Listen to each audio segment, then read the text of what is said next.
You are watching Bloodstock TV. It's 2026. It's the 25th anniversary of Bloodstock, and we are sitting here with Griffin from VENDED. Oh, hi.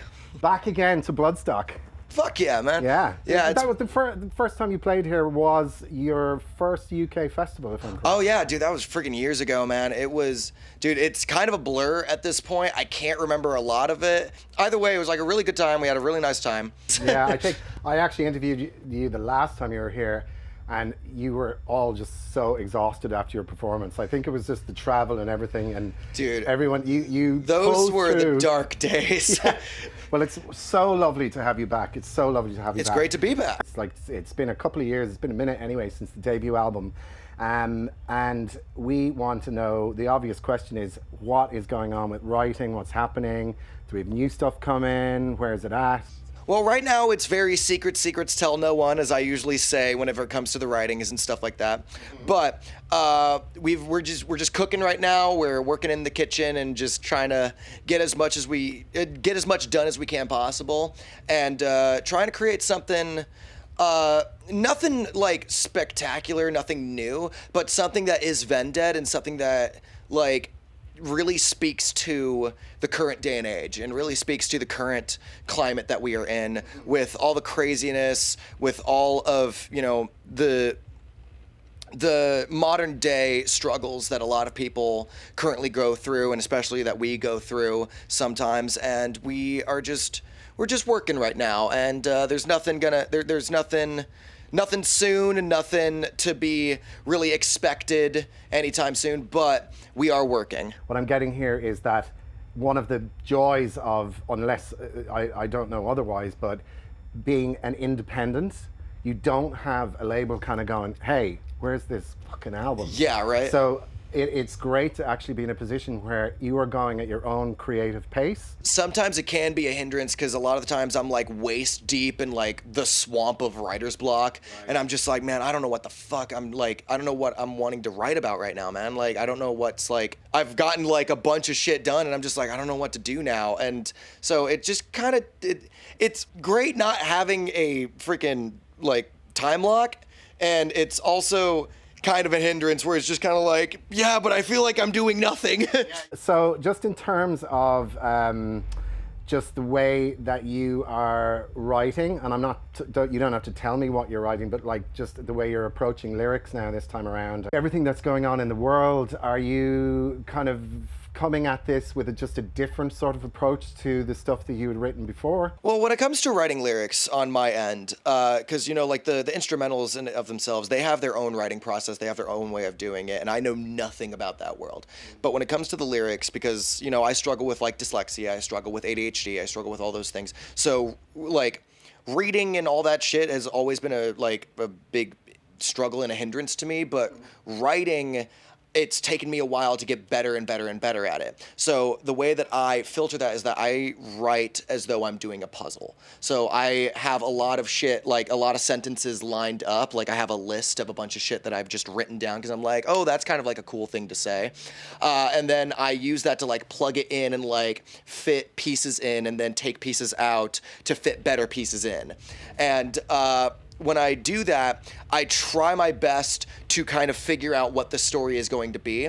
And sometimes I will have like a specific topic in mind. Sometimes, but a lot of the times it's like I will have a topic in mind, and then I'm like, oh, this kind of works here because it can be talking about this, or this kind of works here because like I can branch off of it to talk about this. But really, it's just, you know, working as hard as I can on my end, and then taking it to everybody else and being like, listen, I am always doubting myself. I am always a self-doubter.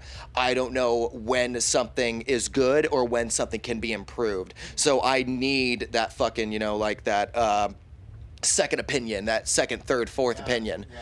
So it takes a lot of time, but I am coming at it through a different angle, because the first album was really talking about mental health, mental illnesses, and just the struggles that I was going through around that time. Because, you know, I was growing up, I was, you know, like becoming an adult. Not even just like, oh, I'm becoming a man. No, I'm becoming an adult, quote unquote, and you never know what the fuck, you know, that means. No one ever tells you what that means, and I don't even think adults even know what that means. So like, we're just like, that's where I was coming from with that first album, with a little bit of, you know, accents here and there. With this one, I'm really focusing on the world as a whole, because the world nowadays is so fucking crazy. It is really just, it's always in your face, and every second there's some form of like fucked up speed bump that you're just going over at 100 miles per hour, and you're just like, why? Fucking why? And it's like, yeah, so like, I'm trying to figure it out still, and I'm trying to figure out how I want to approach it. When you were just talking about the previous album there, and you were saying you were going through like the mental health stuff and everything, which we all of us have it.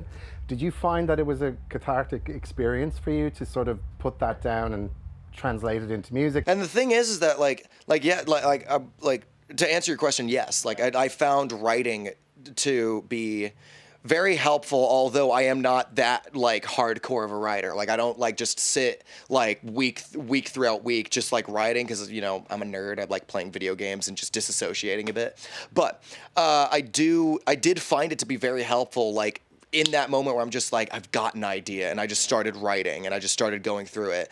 But a lot of it genuinely did feel as though it's like, we've got a deadline, gotta write this forum out and get this, you know, like sent over. But getting it all like just out of me really helped me kind of filter it and like have it physically to look at, because then later on, like, I didn't use that as like a genuine like, I'm better now, because you're never gonna be better. Like, it's you never just wake up and it's just the snap of a finger, you're fine. So like, I used it as a way to kind of like, this is where I was then. And then over the years, I've actually looked at it, and like a lot of the meanings of the songs have changed for me, because I therapeutically thought about it for long enough to be like, this is what this means now, because I had time to go through it. Fantastic. Well, look, the journey continues, as they say.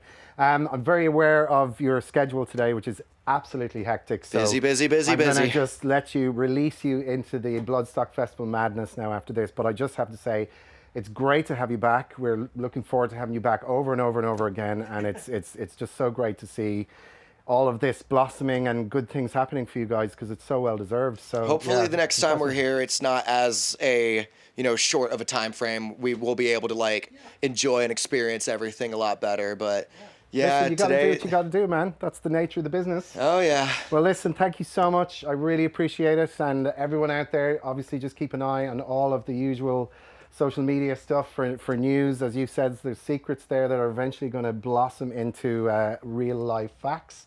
So we'll just stand and wait and watch and see what you guys have up your sleeves. Oh yeah. So well, awesome. Thank you so much for having me, man. No problem at all. Absolute pleasure. Thank you.